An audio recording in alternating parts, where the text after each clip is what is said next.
I think I'm a survivor. No matter what has happened in my life, I've made a decision that I will survive whatever happens and keep going. Every time that people say no, that's when you insist on the yes. We're all looking for prosperity. Entrepreneurship is a pathway to achieving that. I don't think anything really prepares you for a doctor say that I have cancer. I feel like my life has been a series of, she's not gonna make it. On some level, I feel like people always underestimate me. Don't underestimate me. Everywhere in the world, nothing creates intergenerational wealth like entrepreneurship. Nothing really changes you like starting your own company and having to go to sleep worrying about paying employees. How was that? Sometimes it was a little stressful. I am Egyptian. I have to say, I believe that all innovation was born here. Welcome in the Valley. I'm your host today and my name is Ibrahim Sagna. We have an amazing show today, but before that, a gentle reminder, press that subscribe button, join the community of funders and founders, changing sports, tech, entertainment, and fashion from Africa to the rest of the world, and never miss a thing. Enjoy the show. Welcome to In the Valley. New season. If you're looking for a place where you seek for ambitious people, phenomenal stories, this is the place. Like, share with your friends, and subscribe. This season, we have fantastic guests. And the one today is a dear special friend. Born in the US, raised in Egypt, and with a career on the academic side that includes American University of Cairo, Harvard Kennedy, and MIT. Today we have the legendary Dina Sharif. Dina, so good to have you. Thank you. I'm so excited to finally be on this podcast. Same here. We've been supposed to do this for the longest time. I know. And now that you've been here, next I'm coming to you. I know, you were supposed to be on my podcast first. All the people you've had before me, I'm very, very jealous. But we're going to park that for later. No. I'm so happy you're here. You've Thank come you. all the way from the lovely beach. I know. The lovely sun. Look I at know. that lovely tan. I know, I do have a nice tan, right? I worked hard on it. So good to have you. Thank you so much for having me. It's been long overdue. And to start us off, I would like you to tell our guest about you. But I want you to describe yourself not through your Egyptian American passport, not through gender lens, not through your CV, but through a noun, a verb, or an image. Pick one and tell us why. A noun, a verb, or an image? And it can be also an adjective. I don't know why I didn't read that in the questions that Dina sent to me. I think I left that part. A noun, a verb, or an image? I think if I were to choose a noun, a verb, an image, or you said I can say an object? You can take an object, you can take an image, you can take an adjective. But it has to be one. And then you need to tell us why. I think I would say I'm a survivor. Survivor. I like. Why? Some people would say I'm a fighter, but I like the word survivor better. Survivor, is it? Why? I think because you know how, well, you're my age, so you know, you watched probably all the Rockies. Mm-hmm. You know how Rocky would say, you know, no matter how hard the punch, you have to keep coming back, or something along those lines. I think I just, no matter what has happened in my life, I've made a decision that I will survive whatever happens and keep going. Tell us more. Let's peel the onion. Give us two situations of survival that are vividly impacting you. I mean, I don't know that I would choose two particular instances, because I think throughout, I was born, a couple days after I was born, I got pneumonia, and they told my mom I was going to not make it. Wow. So I feel like my life has been a series of, she's not going to make it, or she won't get through this situation, or on some level, I feel like people always underestimate me. So maybe survivor is not the right word. Maybe it's more about don't underestimate me, because I will make it through. Make it through. No, I definitely, some of the things I know with you, I think survivor is a very good qualification and a good choice, because it seemed to be to manifest your you out of obstacles. And every time that people say no, that's when you insist on the yes. Yes, exactly. It's exactly. I think, even when I was a child, my father used to say to people, if you tell her she's not going to be able to do something, she will find a way to do it. I will get so determined. I think it's just more that I don't like other people to define what it's not about what I can and can't do, it's more what I'm capable of. Beautiful. Now we will take one layer of you, Egyptian American, defined by two identities, two cultures that merge in many places, differ in others, but that's been central to your being at the beginning and again today, and then in the middle, that Egyptian massive identity, which I tell everyone that there's very few countries that have managed to get the brand of their nation so lasting. Because when we never think about the fact that the logos of Egypt, the pyramids, that we still don't know how many thousands of years ago they were built. Today, in 2025, post Jesus Christ, you find that logo in the most dominant currency in the globe called the dollar. And the obelisks and pyramids are found in Washington, D.C. and Paris. That's right. So that heritage, that dual heritage, how does it define you? And how does it impact your day-to-day?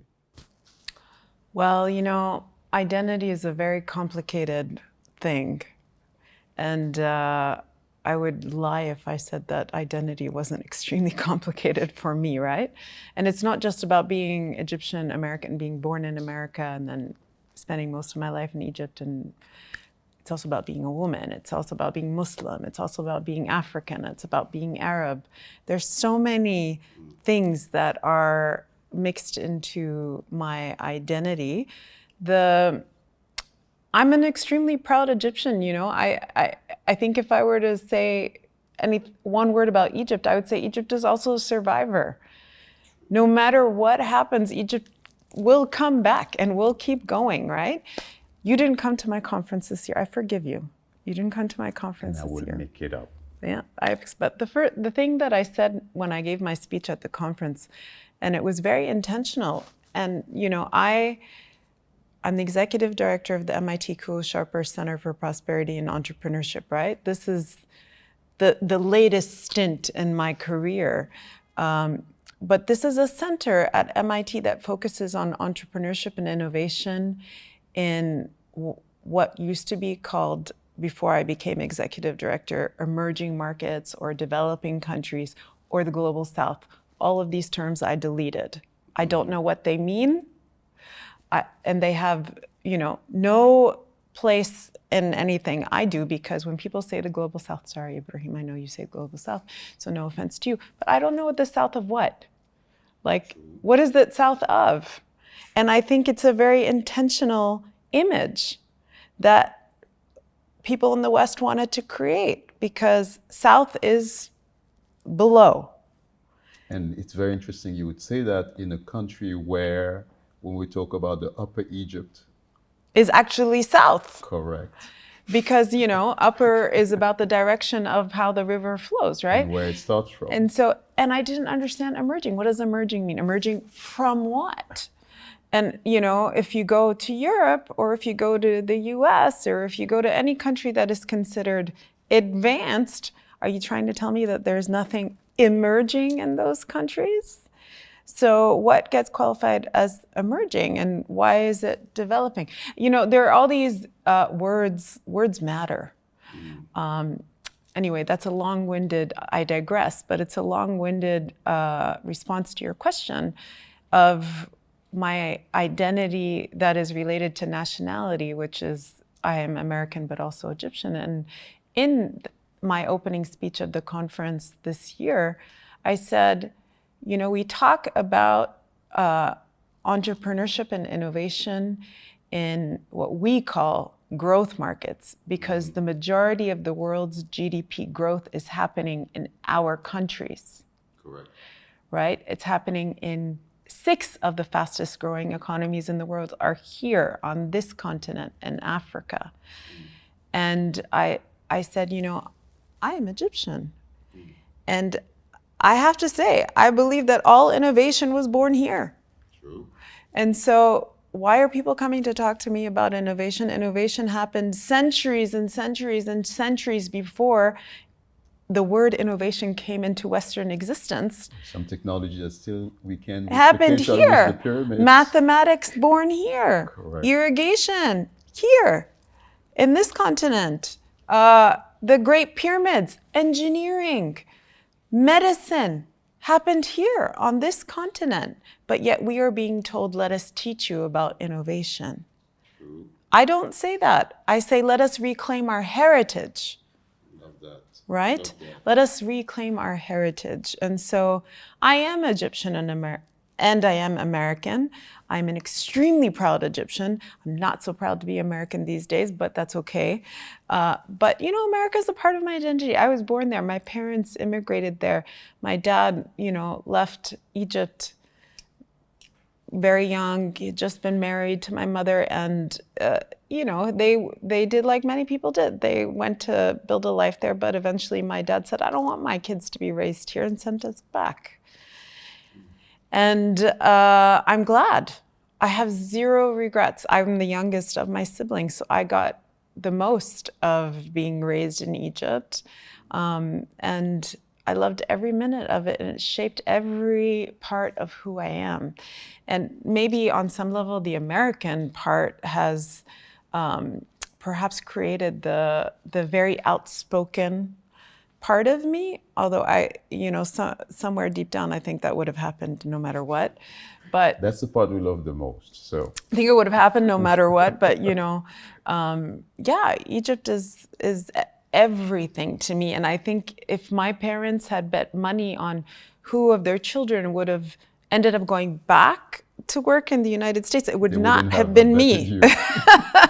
Talking about you, It would be that this child is going to stay here on this continent in this region to her last breath.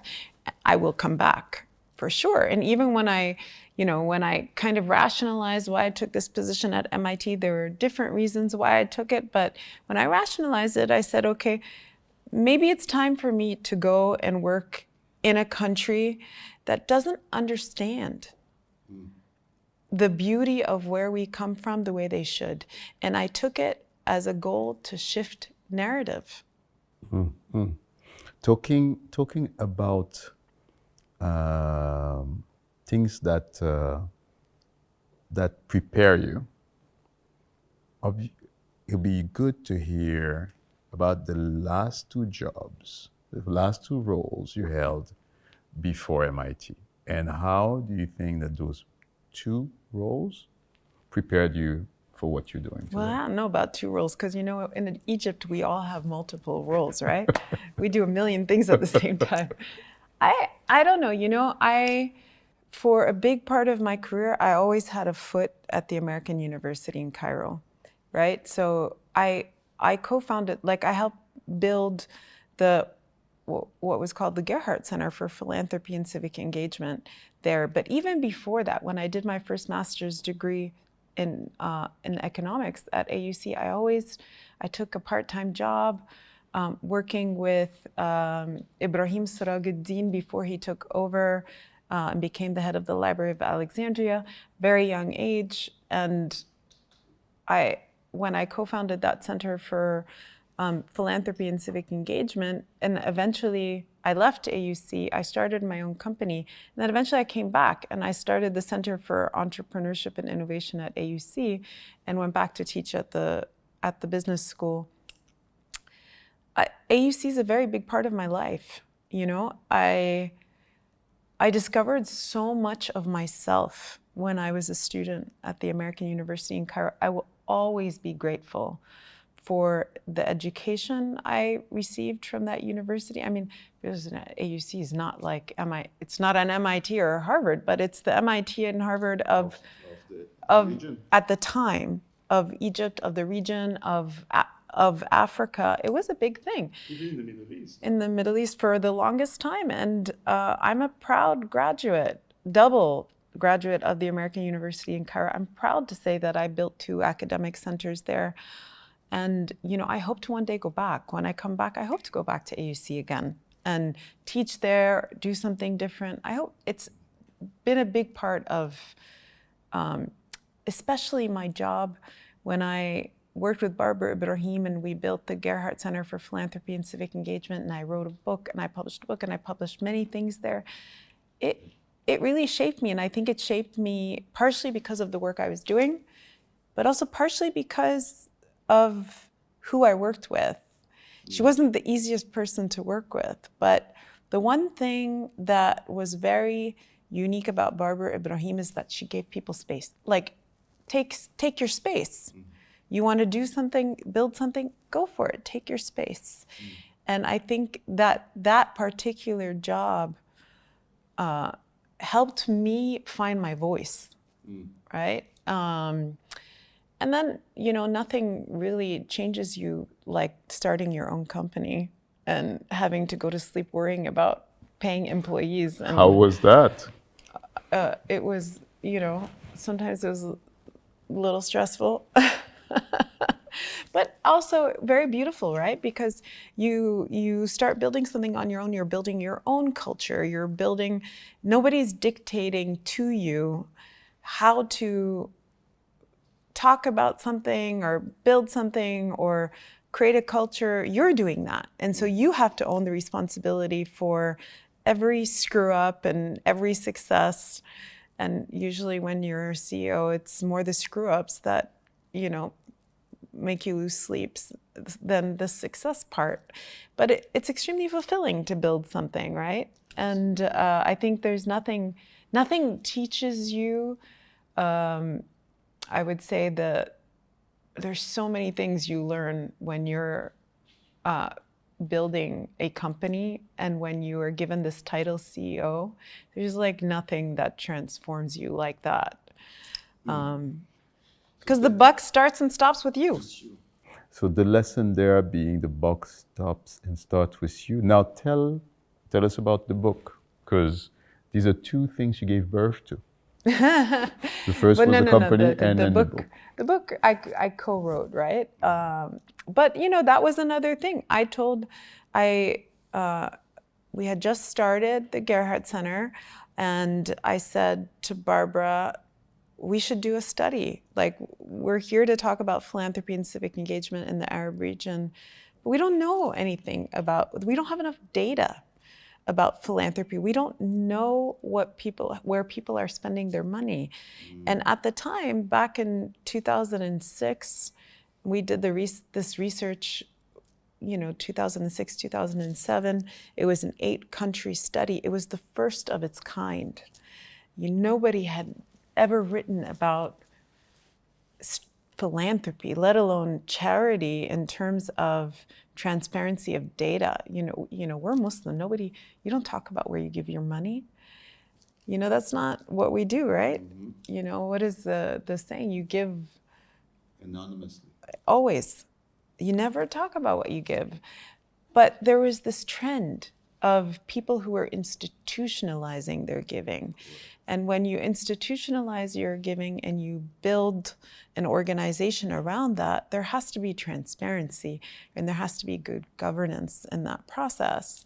And so in this, I said to Barbara, I said, we should be studying this, you know, understanding what these foundations are doing and really writing about the importance of moving from charity to strategic philanthropy. And the reason why I had taken that job to begin with was because I was so disillusioned with the development space, the whole kind of World Bank, IMF, African Development Bank. I'm not saying they're not doing good work, but what is the real impact of that work? And why are we not using our own local resources for our own local development? Why are we always being told how?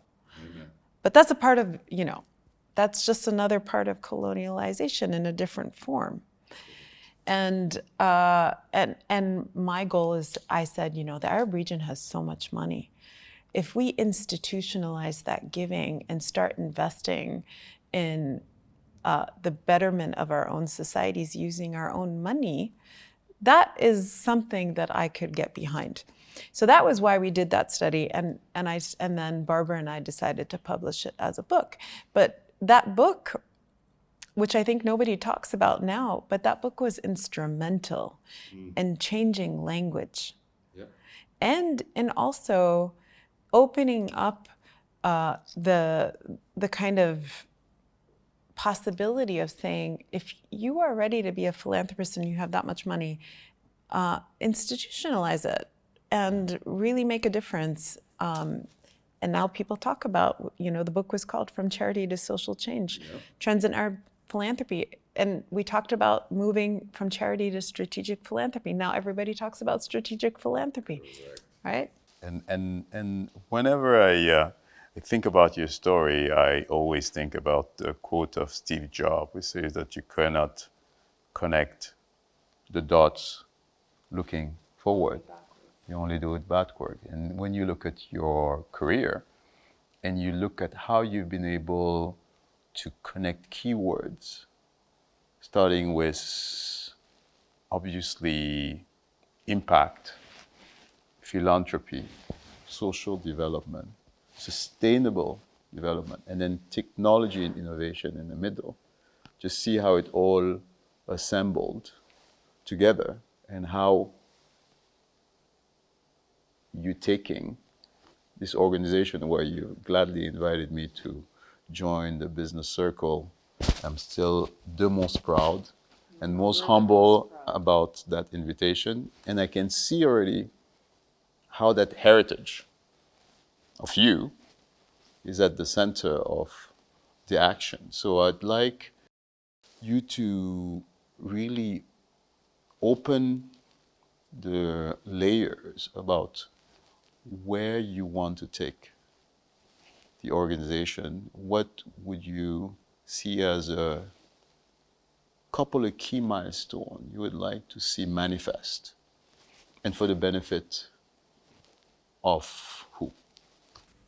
I think, so the MIT Kuo-Sharper Center used to previously be called the Legatum Center for Development and Entrepreneurship.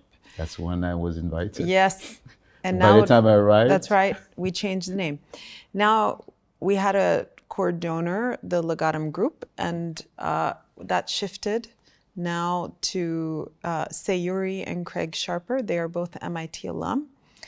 And Sayuri and I had known each other for about a year when I told her, maybe you should name the center. And there are reasons why I wanted Sayuri. And she is somebody, I mean, she is an entrepreneur, and her husband also were entrepreneurs. Most MIT alum start a venture at some point, right? They both started a venture together. They had a great exit. And they also, Sayuri herself is also very philanthropic. And I feel very privileged to work under her name because she puts her money where her mouth is, and she's on the ground investing in companies in Africa. You know, our first engagement with her started from a curiosity that she had when we saw all these countries in Africa go through these devaluations, you know, Egypt, Nigeria, Kenya, Uganda. It was just like a series of countries that just saw a dip in their economies. And she really wanted to understand how the currency volatility was impacting entrepreneurs. And she was really curious for one reason. She wanted to understand how she could better invest and how we could see more local currency investment so that entrepreneurs were not at the mercy of the US dollar. That is a woman who puts her money where her mouth is, right? And so when we shifted the name to Prosperity and Entrepreneurship, that was also intentional. You know, my entire life, I have always believed that words matter. Words shape our minds. It shapes culture. It also puts us in a place of possibility and also puts us in a place of scarcity. And I can explain that later. So when we remove the word development, it's because development has been used for decades to make us feel less than. Correct. Prosperity is something that everybody is always trying to attain. Correct.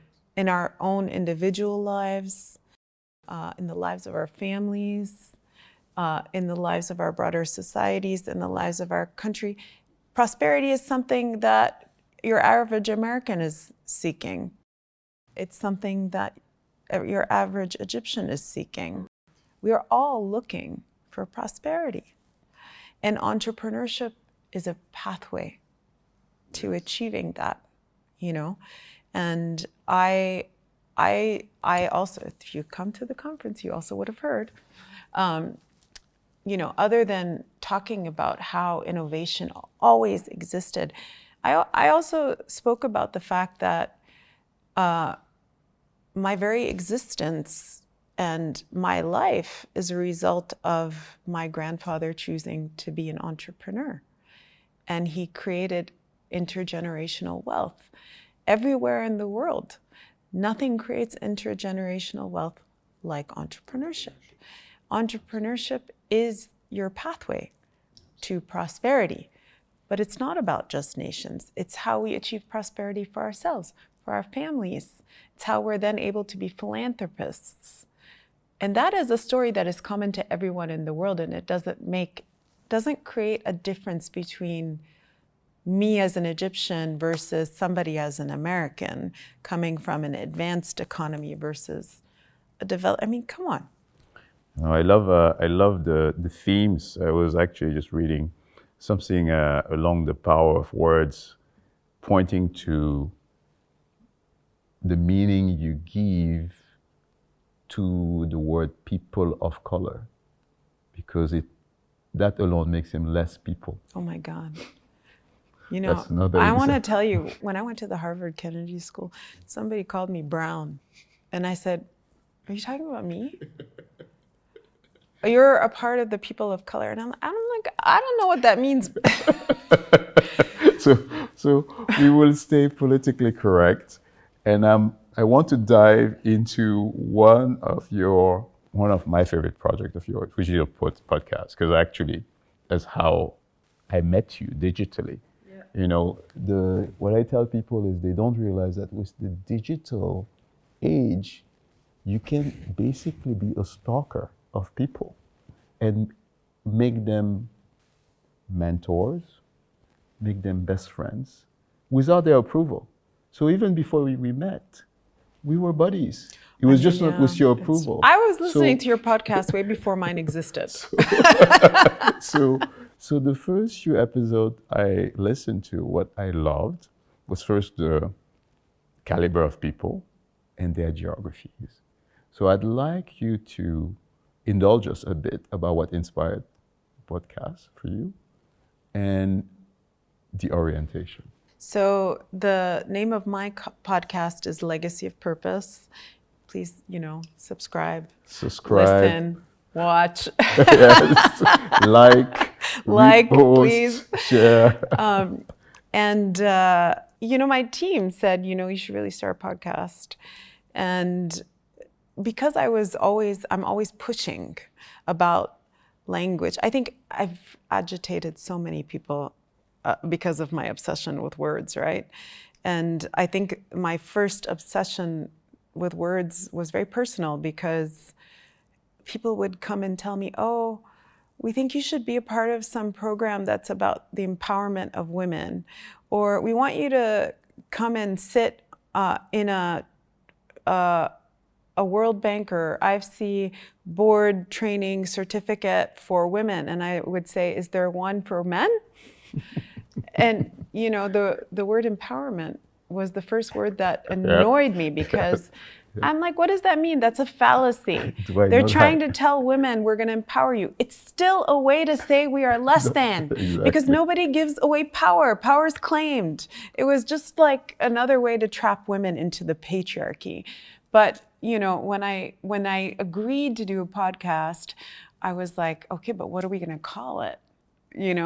And because I'm so picky with words, went back and forth for days and days and days. And I'd be like, no, I don't like this word. No, I don't like this word. No, I don't like. And then my colleague, Rania, one night, I think she was just like so sick of this. And then she called me in the morning and she said, we're going to call your podcast Legacy of Purpose. And I said, interesting. What made you think of that? And she said, because I thought of you and what you stand for. And the one word that kept coming to me was purpose. Everything you do has a purpose. Everything you say has a purpose. And every decision you make is always made with purpose in mind. And if we're going to call your podcast anything, it should really be about purpose. Fantastic. And so we called it Legacy of Purpose. Now, who we choose to bring on the podcast are individuals who come from global growth markets.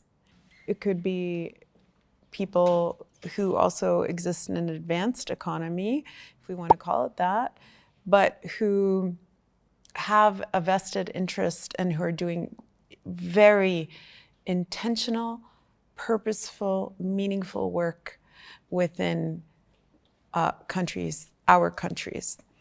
And so I chose policymakers, entrepreneurs, people who worked on communication and branding. And it wasn't about like what you did, it was about the why behind what you were doing. And so in order to get on my podcast, you have to have demonstrated that purpose is very much a part of why you're doing something. And also, why do you care about growth markets, right? And why does it matter? And what was your story in this country? And why did you want to be a president of this country, or why did you want to be a minister? And also, I always thread entrepreneurship into it. Yes. So that common thread, that common denominator has been observed, and I just think it's the choice of the title. So we're grateful to Rania, because I was curious. it was Rania. Because there's definitely something that exudes across your life and actions. You basically systematically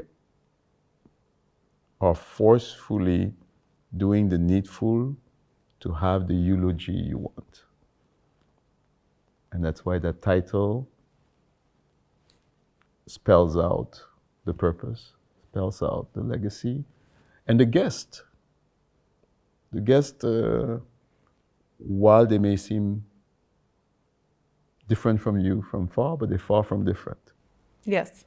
There's a all bit of common mirror thread. happening. There's a common There's a thread. bit of a common thread and a bit of a mirror. And I think that's what captivates the attention of the audience that we are and brings us back. And I think what's most intriguing is to see how the digital environment enable fringes to become the norm. And that's the power that it gives to individuals like yourself. I'd like to transition into technology, because obviously the other space where we cohabitate increasingly, starting with you hosting members of our team and also even members of my family, is about entrepreneurship. And a lot of them that you select across the geographies tend to be abundantly active in that space.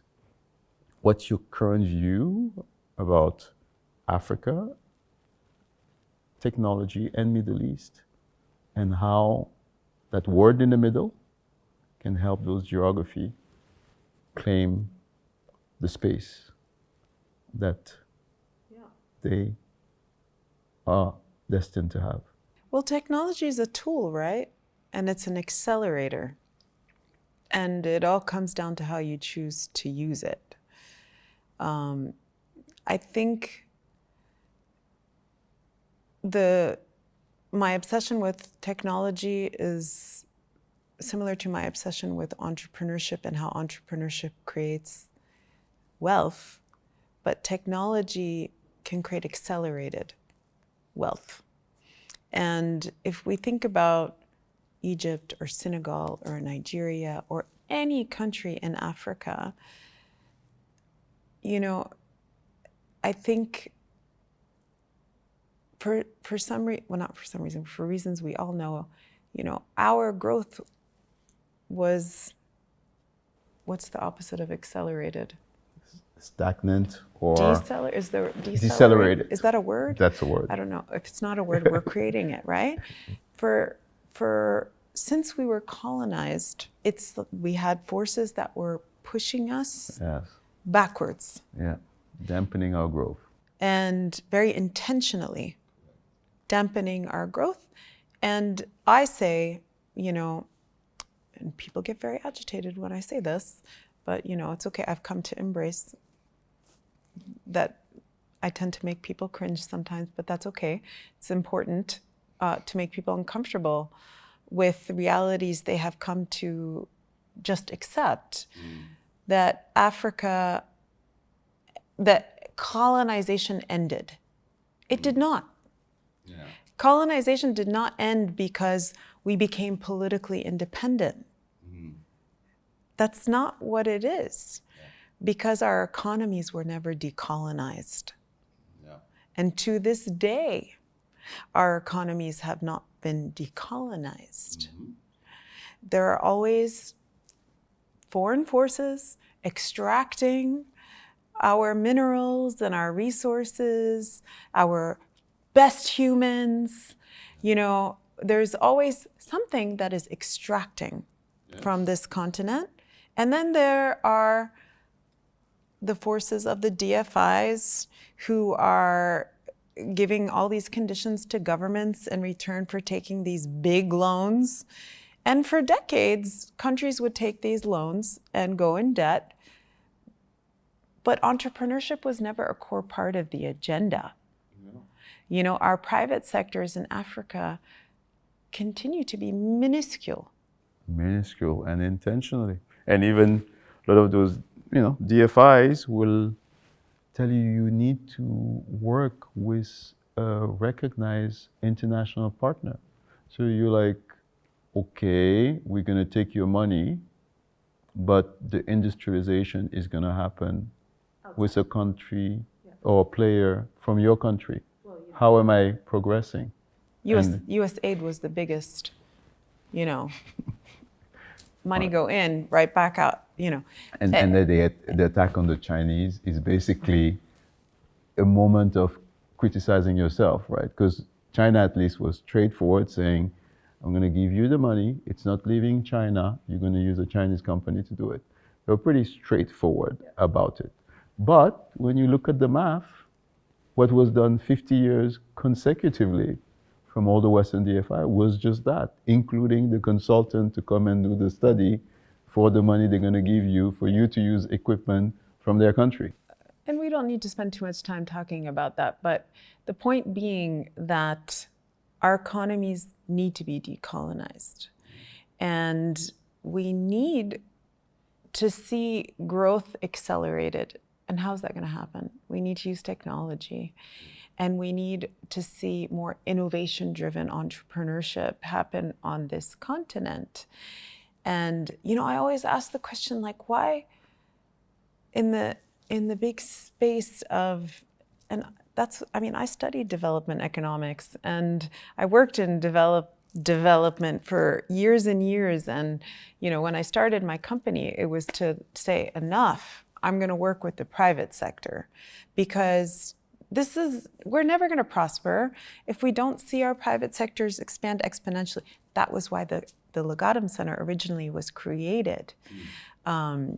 It was created because an incredible Bangladeshi entrepreneur named Iqbal Qadir said, if we look at the West, the so-called West, and we say, or what we call the global North, I'm not sure north of what, when we look at them and we see why these countries have prospered and why innovation has started to happen there, because innovation started here way before it started there.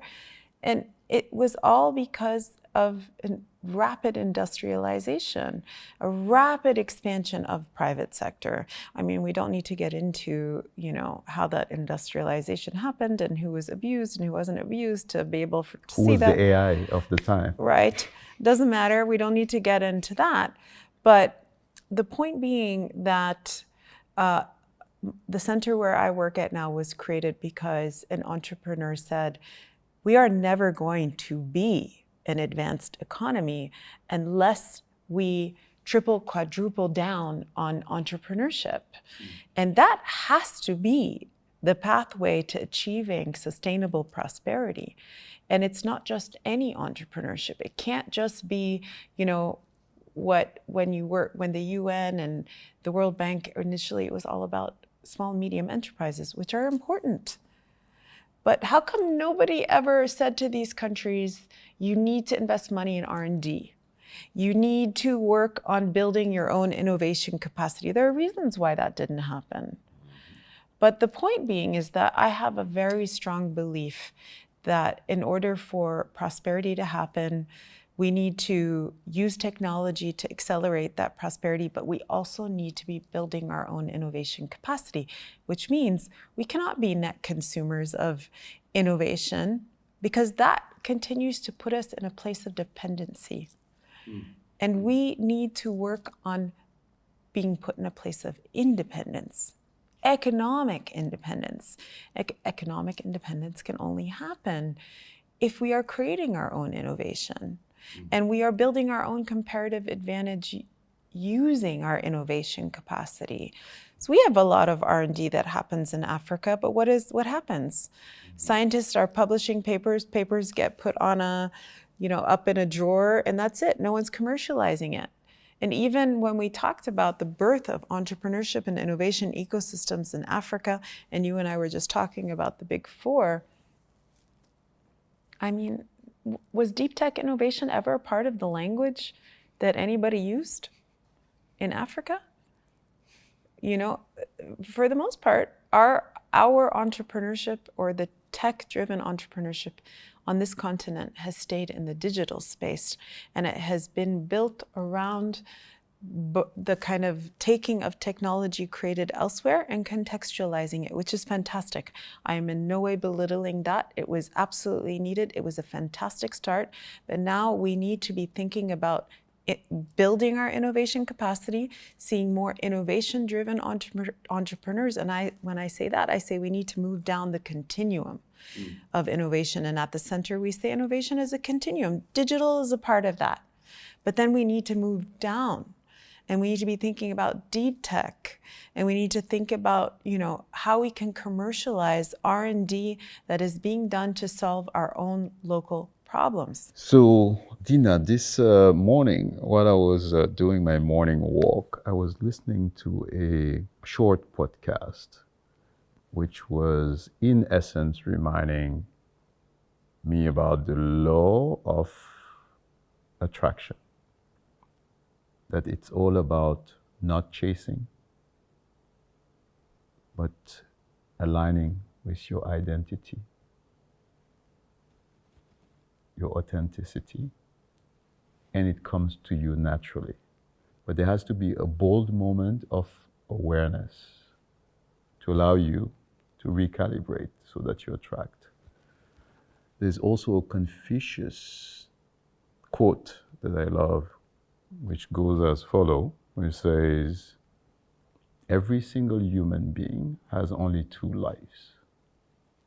And the second one starts when you realize that you only have one. When do you think was that moment for you to be this bold person that you are? I see you consistently carrying some bold colors, bold statement, bold ideas. I know. I would say the death of my father, because, as an Egyptian girl, you know your father is your spine.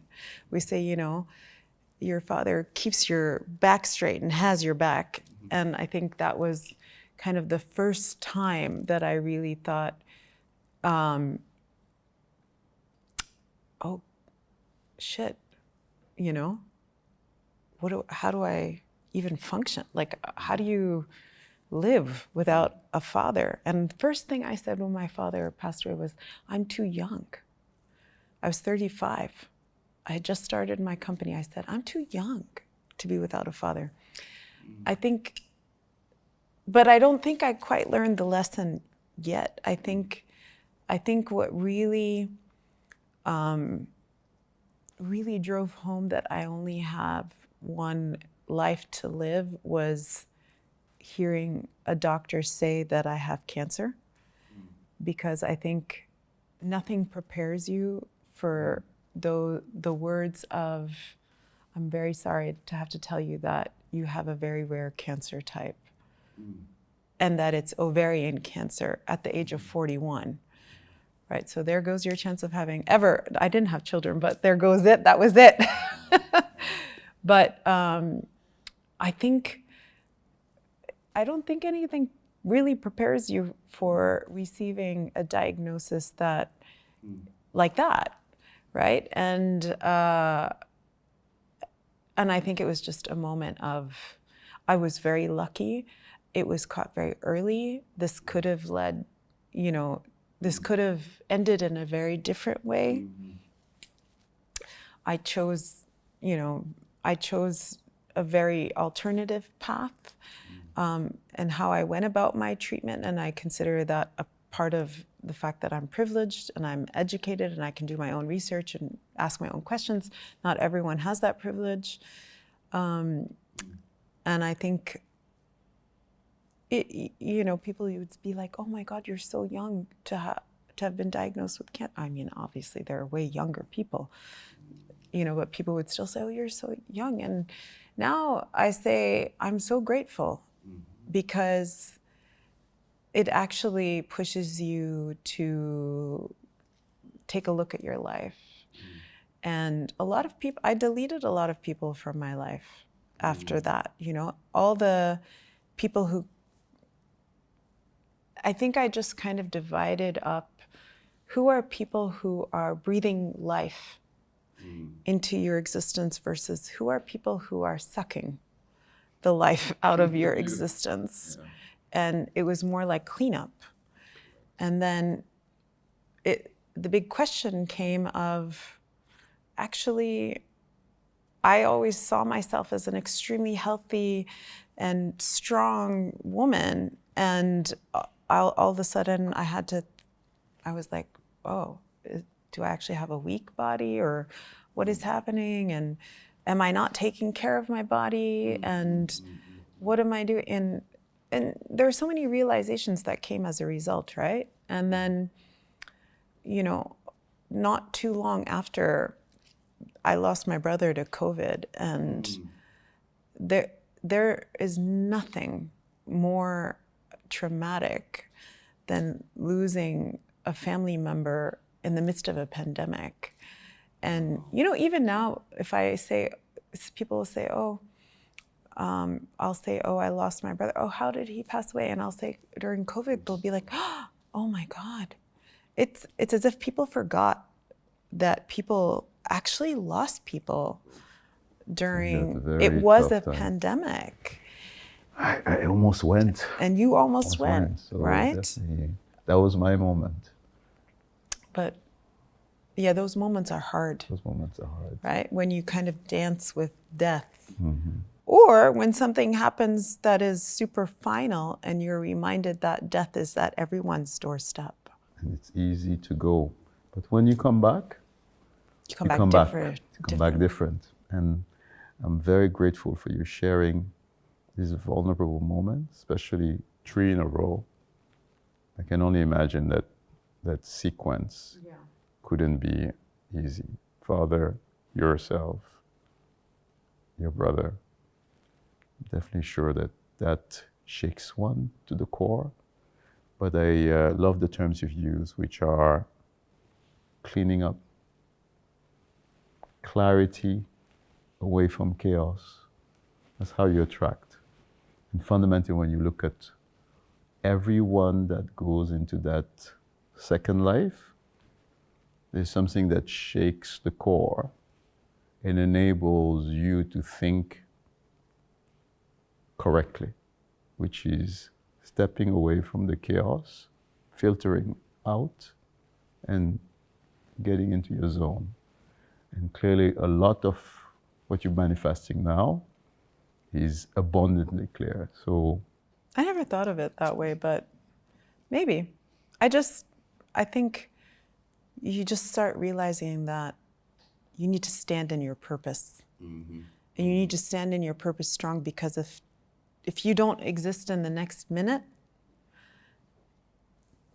I mean, what people remember when you're gone is the meaning of your life, right?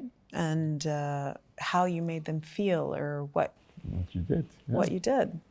But you know, you love words, so you would appreciate this. So if you think about everything we've said about clarifying, chaos, filtering, think about even the basic semantic of words. So the opposite of attraction is actually distraction. Yeah. So for you to attract, you need to no longer be distracted. The term that is floated around is entertainment, but entertainment is solely distraction. That's why most humans cannot be purposeful, because they're bombarded by distraction.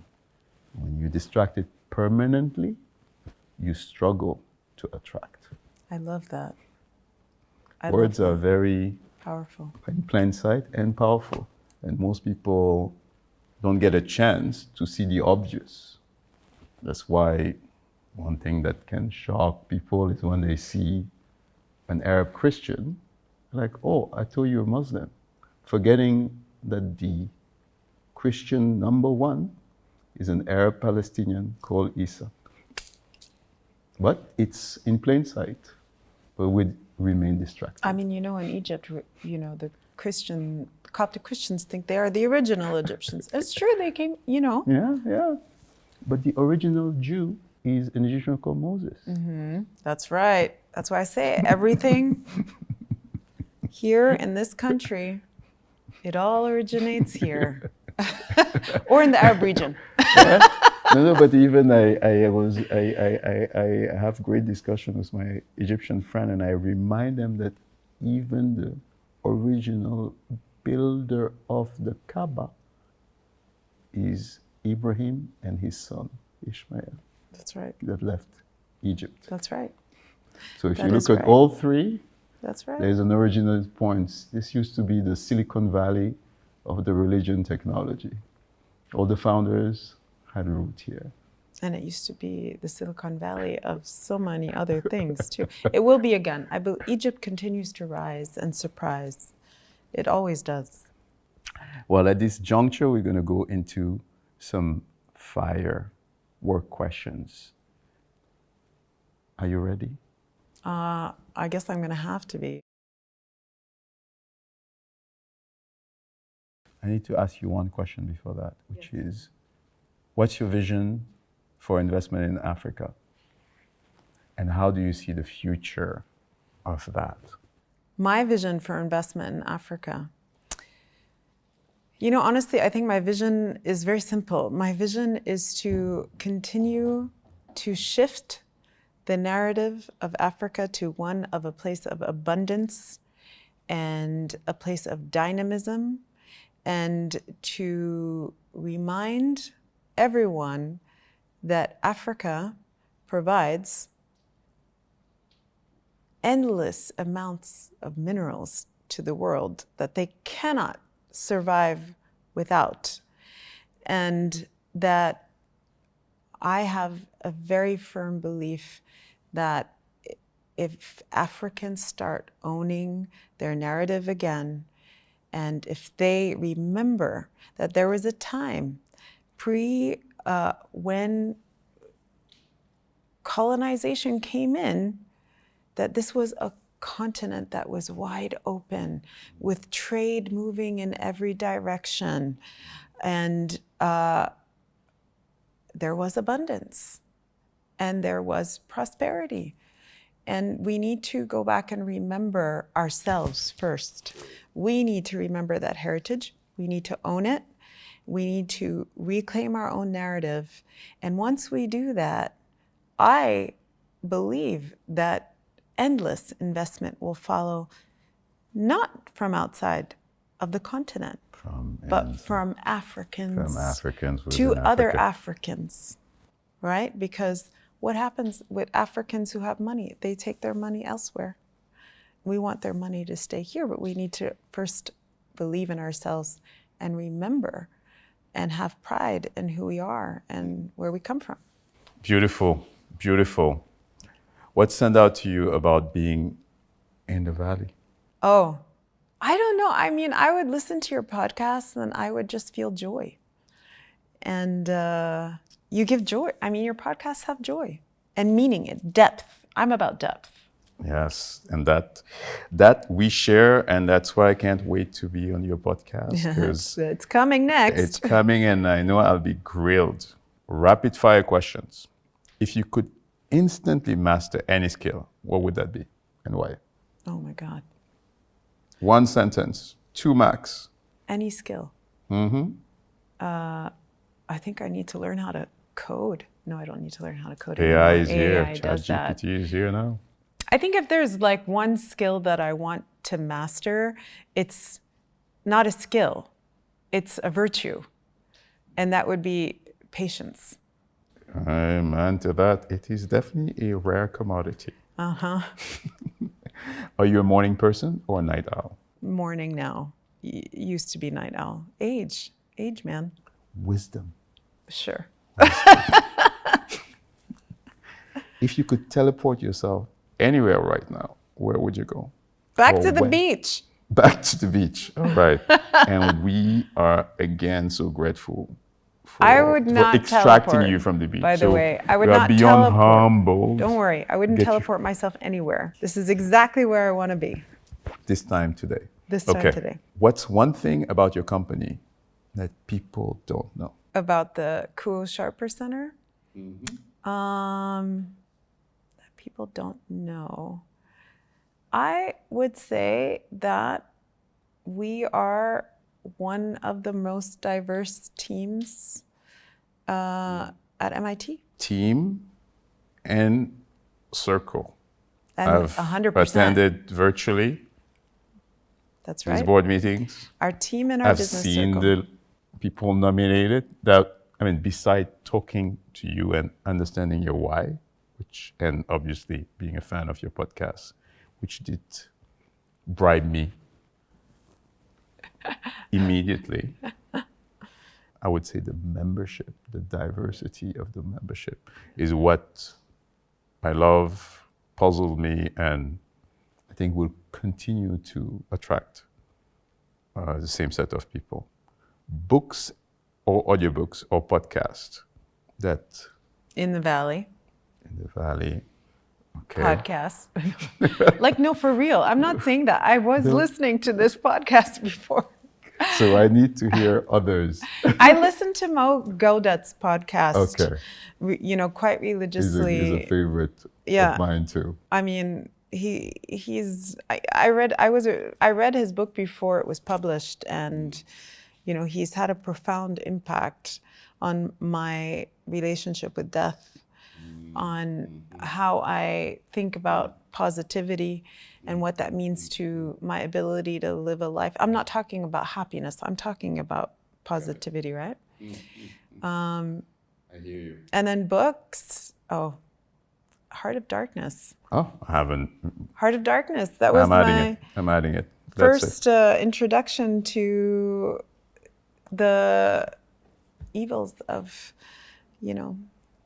I'm adding colonization it to my list. and slave trade. Deal. I'm adding it. You spiced it up for me. What's a good song or movie that influenced your life daily? The Shawshank Redemption. And I think because of the focus on the concept of hope and resonant to your first key words, yeah, survival. So Yeah. this, it's things. This is full round. So one last one. You've received numerous recognition, including being on the UN Global Compact SDG Pioneer, Woman Entrepreneur of the Year. Just 2 weeks ago, you were top Arab women leader. What do you think are one or two personal quality or habits that have helped you sustain these constant recognition from different spaces? I think recently I protect my mornings. I don't usually go into the office that early, and it's not because I'm sleeping in. I'm usually up really, really early. I have learned that I need to protect time that is mine. Whether it be about sitting in my favorite chair and reading the news, or if I'm here having a cup of coffee with my mother, or whatever, like protected time. And that usually comes for me in the morning. And I think the other habit, I think, is I prioritize relationships, like depth of relationships. People say, oh, you're such a great networker. Please tell me, how do you know all these people and how can I network? And like in my mind, networking is very transactional. And I'm more about building meaningful relationships. And it may be that, oh, Ibrahim, I may ask you for something and you may ask Dina for something. But that is not going to be based on a premise of transaction. It's going to be based on a premise of Dina and Ibrahim have a deep respect for each other and a connection, and they want to see each other be well. Strive and succeed. Right? So I think that is another, habit that I have really focused on from a very young age, is that building really authentic relationships really matter, because then people show up for you when you least expect it, and in so many different ways. Dina, seriously, this was really, really rich. Grateful for you sharing, you being vulnerable, and your closing words make me think of one word, which is karma. Karma. Karma. Because by definition, what you put out in the world is what you get back. And what a lot of people often don't make the association is the law of karma and also the law of preservation of masses in chemistry. Is that there's nothing that disappears and nothing that gets created, nothing gets lost within the environment of the test. And somehow what you just said in terms of networking in its proper definition marries with that. And also you embracing yourself alone with some self-time also contributes to that. So your karma is not accidental. So continue to stay blessed. Thank you. Thank you so much for having me. Pleasure was mine. Thank you. Thanks for the gift of your time. Of course. Thank you. Hey, if you like today's story, press like, leave a comment, subscribe, come back for more stories from founders and funders changing the face of sports, tech, entertainment, and fashion from Africa to the rest of the world. We look forward to seeing you again soon.